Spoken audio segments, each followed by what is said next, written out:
Hello दोस्तों। West Bengal public service commission clerkship part one examination हो चुका है।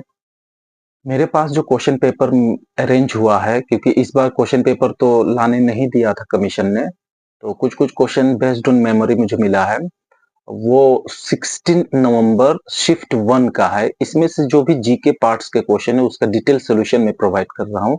वीडियो पर बने रहिएगा। क्वेश्चन कुछ इस तरह से है, which of the following best describes a bear market.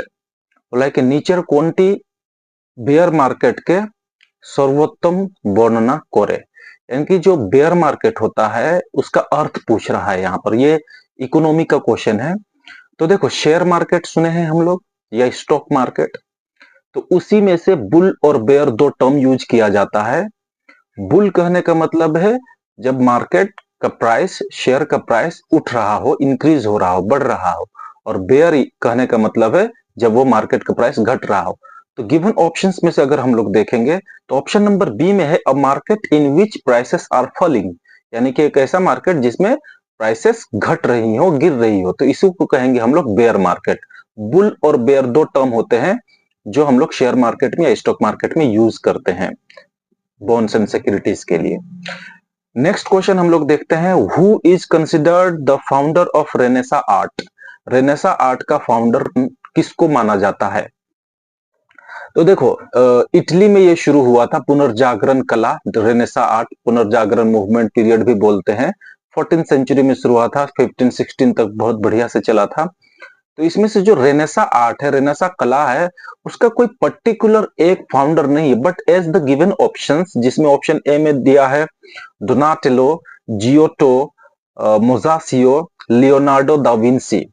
इस गिवन ऑप्शंस में सबसे प्रमुख माना जाता है लियोनार्डो दा विंसी और उसके कुछ एसोसिएट्स जो आर्टिस्ट थे उनको। बट क्योंकि यहाँ पर फाउंडर का बात किया गया है, इसीलिए इसका करेक्ट आंसर होगा जियोटो, जो ऑप्शन बी में है। पूरा नाम अगर हम लोग बोलेंगे तो जियोटो डी बोंडोनी, ये होगा correct answer. Leonardo da Vinci से रिलेटेड भी बहुत सारे प्रश्न बनते हैं। जैसे लियोनार्डो दा विंसी का कुछ आर्ट्स कला थे जो बहुत ज्यादा फेमस है और एग्जाम में अक्सर पूछा जाता है, जैसे कि मोनालिसा।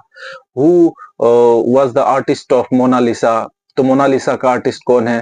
तो लियोनार्डो दा विंसी के द्वारा ही यह चित्रकला बनाया गया था, वही रेनेसा पीरियड के द्वारा, रेनेसा आर्ट के ही अंतर्गत।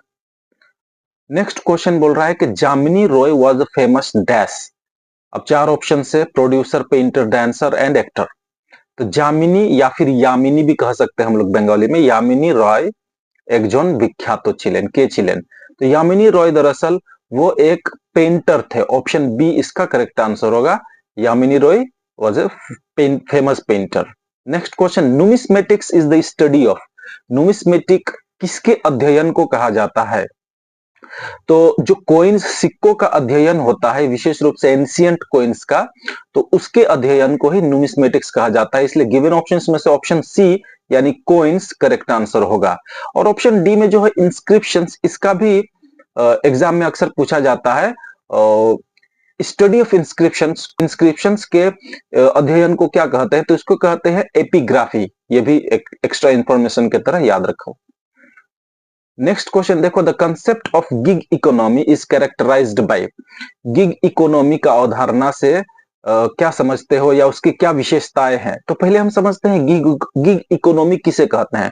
देखो, गिग इकोनॉमी ऐसा लेबर मार्केट सिस्टम है इकोनॉमी का, जिसमें हम लोग टेम्पररी कोई वर्क टास्क करवाते हैं जो टेक्नोलॉजिकल ड्रिवन होता है, यानी कि टेक्नोलॉजी की सहायता से, जो आप लोग सुनते होंगे फ्रीलांसर के जरिए। यानी कि फॉर एग्जांपल मुझे कोई शहर में सर्वे करना है, सरकार को ही सर्वे करना है सपोज दैट, तो सरकार क्या करेगा, किसी कंपनी को हायर करेगा, किसी कंपनी को कॉन्ट्रैक्ट दे देगा और वो कंपनी कुछ पर्टिकुलर ग्रुप ऑफ पीपल, लोगों को हायर करेगा।